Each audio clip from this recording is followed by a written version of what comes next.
Hey, so you want to learn how to code, right? Well, you're in luck. Because this is part 2. Yeah! Yeah, so, anyways, I'm pretty sure I covered most of the things here, what most of the API is about. I know for a fact I didn't cover the file thing. I totally forgot about that. This is new, starts a new studio. This is open, you can open stuff up. New, yeah, like I said. Publish projects, never really messed with that. I don't really use it. Close, you pretty much know what that does. Publish, so if you're working on something in Team Create, right? Or non-Team Create, then if you press like the publish button, it publishes your exact work that you left off at, right? But in Team Create, it kind of auto-publishes it, no matter what you do. But other than that, that's not important. Anyways, I like to start off with making sure that filtering is enabled so I don't have any little hackers hacking up my game, you know? So ignore all this coding, all this code right here. I was testing something. Don't worry about that. If you want to see what it is, it's this. Nothing too important. It's just you throw a knife. The knife throws when you click. But we're not going to be making a video on that. Maybe later on, way into the future, and to when I actually cover how to code and how C-frames work and stuff like that. And then I'll cover that, right? But I kind of want to start off with the basics. So, as I left off here, right, with the API, what is the game checker? Oh yeah. Just deletes everything. We don't need that. We can just delete that. Made that for a friend in like 5 minutes, I think. I don't know. It doesn't matter. Anyways, so we know what the API is. So we go into the Workspace service. I think I said that correctly. I don't know. I have a really hard time speaking for some reason when I record. But when I go into the Workspace, right, this is a service. I already covered that in the last video. These are instances. So how do I access these instances if my script is in here? Well, we can do it the inefficient way and do game, or not game, what am I saying? Script.parent. Now what do I say when I'm doing script.parent? Let's backtrack, right? Script basically defines what the script is. This is a script. Writing script right here defines that it wants to index. When I say index, it just wants to find the script. So when I say script, it's basically defining what script it is, and this is the script that it's in. It's like scriptception almost, but not really. So if I do script.parent, most people think, well, why does everyone keep doing script.parent? Well, look at this. Everything has a parent, right? Except for I guess services have parents. They're all place 1. See how they're services because their parent is the what's it called? Whatever it is, the parent is the game. Or aka the data module if you really want to get into depth. But did I say data module? I meant data model. Yeah, I meant data model. But yeah, so see how the script's parent is server script service, and when I click it shows like this really weird icon with a brick and like 2 arrows. That just is an object. So this parent is an object value. The server script service is an object value. But then you're thinking, well, hey, the server script service is a service, not an object. It's both ways, really. When something is a parent of it, it's basically kind of just describing that it's an object. But when I say this, right? When I say script.parent, this is the script. This is its parent. The parent is whatever the object is inside of, right? So if I made a folder, right, and then I put the script inside the folder, the script's parent has changed to the folder, right? So when I say script.parent, right, we're indexing the script object, right? This is a script object, right? And we're indexing it by doing script.parent. Script, right? We can change the name of the script so I'm not confusing you guys. If I named it core, it's still the same thing, script.parent. Because script is a class name. This is the class. So we're indexing the script, right? We're getting its parent.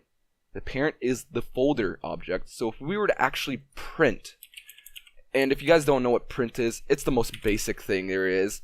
It's basically just logs whatever you want into the output right here. So if I print script.parent, right?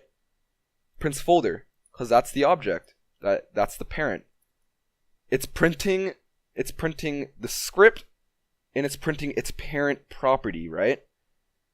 So we're not actually telling the game, oh, find the parent of the folder, right, from the script. We're actually doing it this way. We're telling it to print the script's property, right? So we're telling it to print the script's property parent. We're telling it to print the script's parent property, right? But the thing is, since the parent is an object value, we can actually index the object, right? So if we do script.parent, it's basically just saying, oh, we're printing this, right? And if we do script.parent.parent, sorry if I'm confusing you guys a bit, we're now printing the script's parent property, and since the parent property is this folder, right? We are now to this folder, and now we're doing parent again. Now that we're indexing this object, which is the parent, and then since we're here, we're indexing its parent again, which is this object's parent. We're indexing server script service. So when I do script.parent.parent, and see how I hover my mouse over here, it kind of just makes it easier for me sometimes, most times actually. Yeah, so script.parent.parent. This is the parent of this. This is the second parent of the script, if that makes sense. So script parent, and then this is parent, right there. So if I do that, it'll print server script service. Bam. Now that's my attempt on helping you guys know what script.parent is, because I use this all the time. So now our goal is to index the base plate, right? This base plate, right? So what we're gonna do is script.parent.parent, and now the parent is this game, like it's the whole Explorer. It's what holds all these services, and you can't visually see it in the Explorer because it's the Explorer that's holding it. And I know that's kind of confusing, but don't worry about it. So now we're gonna do .workspace. See how it actually shows up right here? I'm just gonna press enter because it's selecting it in the little helping box, and then we do .baseplate and see how it actually indexes it correctly. And if we do it, it'll print baseplate. So now if we were to do base play without a T in it, it's gonna give us an error because it's not a valid member of Workspace. And when an error says it's not a valid member of something, it's usually telling you that there's no such object inside the workspace. See where it says base play is not a valid member of Workspace? Yeah. If we do it back to T, it'll work. But see how I'm doing so many script.parent.parents? Yeah, don't do that. That's horrible. And I know when you're new, you really just know what script.parent is, and you're like, oh, I'm gonna just do script.parent. Well, actually, let's take a backtrack, right? What if I move my script outside this folder? What do you guys think is gonna happen? Give you like 5 seconds. Post in the comments section below. Yeah. What you think is gonna happen is exactly what you think is gonna happen. It's just gonna say server script service core 1 attempt to index field parent a nil value. And now you're like, what the heck? What does that mean? Well, look what we're doing. Script, its parent of the script is server script service, right? Now we're getting the parent of server script service, which is place 1, right? you can't get the parent of the data model because there's no parent for it. It's the main thing that holds all these services together. There's no parent for the Explorer. The Explorer, which is the data model, same thing, right? There's no parent for it. So if we were to move this one parent, right, it'll work again because we're not trying to index another parent that's not even there. So, why did I remove the print? Yeah. So, we don't want to do script.parent.parent because if I were to move my course script into the folder or out of the folder, it would just make it so that I have to like redo it over and over and over again, right? Well, there's an easier way to do this, right? Game is the same thing as Explorer or data model. It's the exact same thing, right? The game is this. It's what holds all the services together, right? So now, since we're indexing game, and we do game.workspace, that basically indexes the workspace inside the game. And now everyone's like, ew, don't do game.workspace. If an Explorer changes the name of workspace, then, like, if we were to change the name of workspace, like an exploiter does that, and you did game.workspace, see what happens? It's printing the name of it. Game.workspace gets the service of it. Roblox made that so that it does that, I think. Because I'm pretty sure before, it used to error because there was no such thing as game.workspace if you changed the name of this because, yeah. Actually no, because if I do game.workspace, it's always going to get the workspace, right? But if I change the name of lighting, right? If I change the lighting name to something else and I did game.lighting, yeah. It's going to give me an error because it says lighting isn't a valid member. But then if I name it lighting again, yeah, there we go. So, what people will do for this is GetService lighting. And I really don't want to go too in depth in it, but essentially what it does is it gets it by the class name lighting rather than the name lighting. And before I even do that, let's just comment this out by doing, it's not that, yeah, there we go, by doing 2 hyphens or minus signs in most people's cases. So we're just going to do print game.workspace.baseplate. It's the same thing as what I did before, except instead I can move the core to anywhere and it'll always index it starting from the game rather than starting from the script. So doing game.workspace.baseplate is a more efficient way of doing that. But in some cases, sometimes you want to do script.parent, some cases you want to do game.workspace. It really just depends on what you're doing. But I'll really get into that later on. Anyways, back to GetService, right? Oops. Yep. Like I said, it just gets it by the class name, right? So if I were to change lighting's name to like that, right? It would still print it. It would print that. Right? Yeah. So that's what GetService does, and that's why most people say, oh, use GetService, because if a hacker changes the name of one of the services, it'll break the whole script. Filtering's enabled, so it's not like it really matters anyways. But I use it by habit for most things. I don't use it. I use it for habit on everything that's not in the Explorer. If it's like outside the Explorer, like HTTP service or what other services are there or like badge service or marketplace service, and I will go into what those are later on. But services that aren't in the Explorer that you can't see, that they hide from the Explorer, I use game GetService for. But if they're in here, I really couldn't bother less. Yeah, so that's how you index something, right? And if I made that really confusing, I'm so sorry. That's probably the best way I could explain it. In depth, at least. my main goal is to get you to understand why it does this and how it works.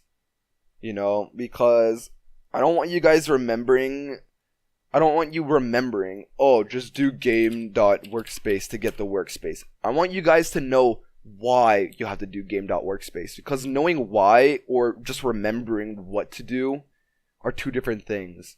Because knowing why you have to do game.workspace is so much better than knowing how to do game.workspace. Because if I were to just write up like I equals 1 through 10 do and then print I, you guys are gonna be like, what the heck is that? Yeah. And then most people are gonna be like, oh, I'm just gonna remember what he wrote and then I'm just gonna do it and it'll work for me. No, you have to understand what code does, like what the coding does in order to make it work. You don't want to remember what someone else does and then just copy what they do, because that's not going to help you get further at all. All right? And I want to make that super clear for you guys, because if you don't understand why coding works like that, then you're not going to make any progress. And in these videos, they're not going to help you at all. You really just need to understand. And that's pretty much all I can help you with. So let's just do one thing, right? Let's just do game.workspace.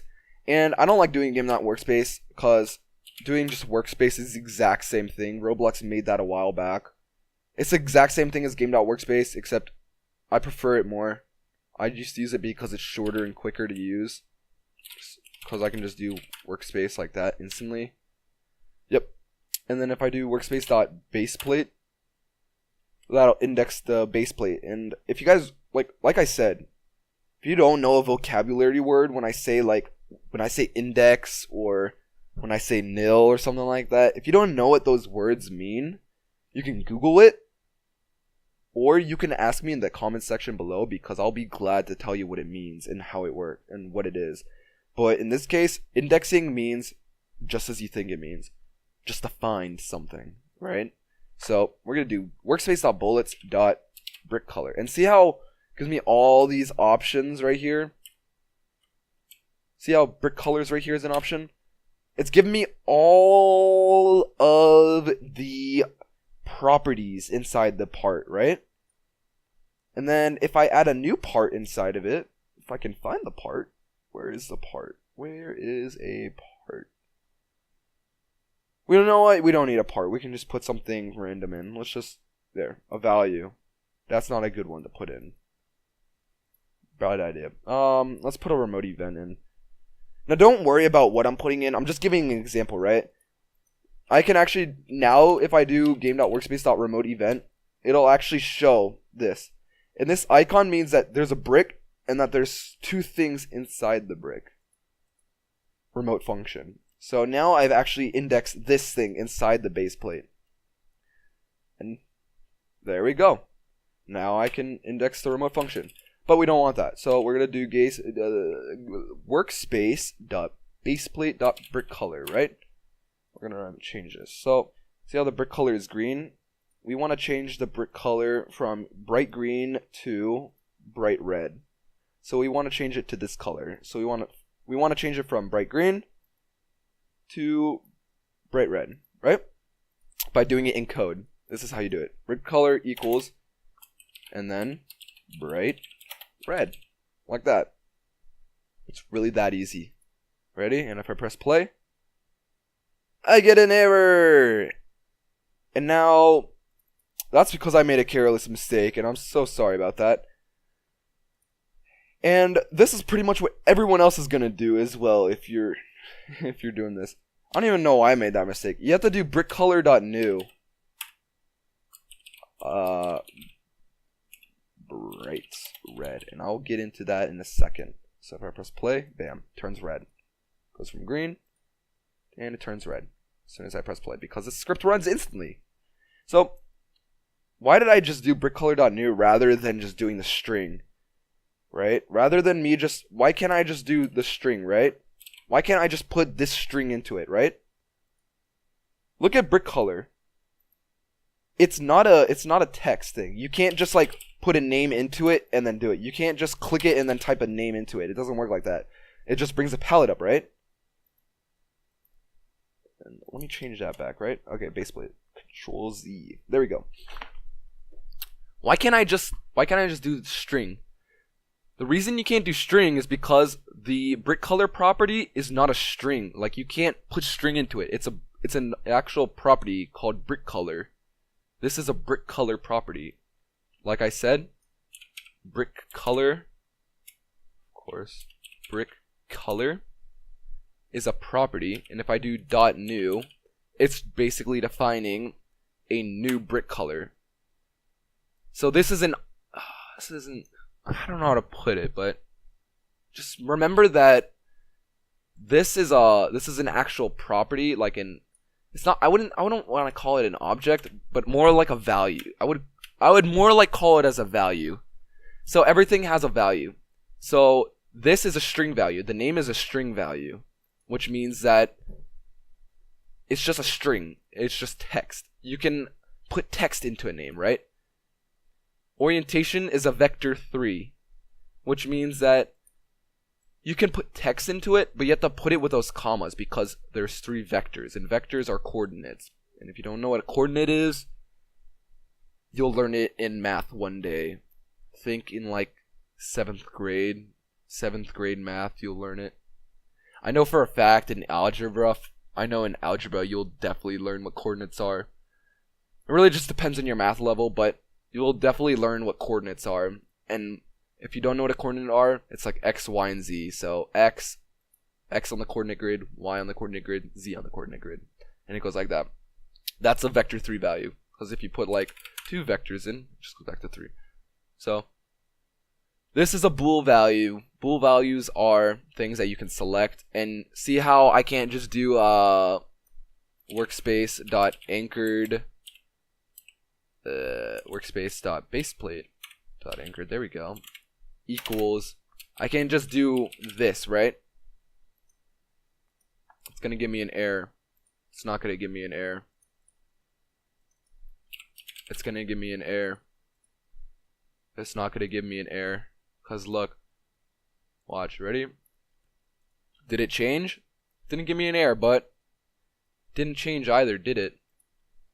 That's because I put a string in. It should be false. See how true and false have like a different color than everything? Because that's a bool value. These are bool values. Long story short, bool values are either true or false. That's what a bool value is. It's either true or false. And there. It's unanchored. So that's a bool value. Now if we go back to brick color, like I said, now that we know what values are, right? Brick color is a brick color value. So I have to do brick color.new in order to do it. And there is a way more complex factor to saying what brick color.new is, because it's basically object oriented programming, which I will definitely go into way into the future when I teach what metatables are. But we're just going to know for a fact that brick color, you have to do brick color.new because of blah blah blah. Because that brick color.new is a brick color value. And like we said, we can't put text into a brick color because we have to put a brick color value into the brick color. So that's how we make a new brick color value. This is how you make a new brick color value right here. So we just do bright red. Bam. And like so, it turns bright red. So I hope I didn't confuse you guys too much, because I definitely start getting repetitive when I try teaching things, but I don't know what else to say. Yeah, I just get repetitive when I teach things, and I'm sorry about that. But hopefully you guys learned why everything works like it does. But yeah, other than that, make sure to subscribe if you enjoy these videos. Make sure to post in the comment section below if you have any questions or if you want me to make more. And yeah, if you want to check out my marketing video, it is in my videos somewhere. But yeah, hope you guys enjoyed.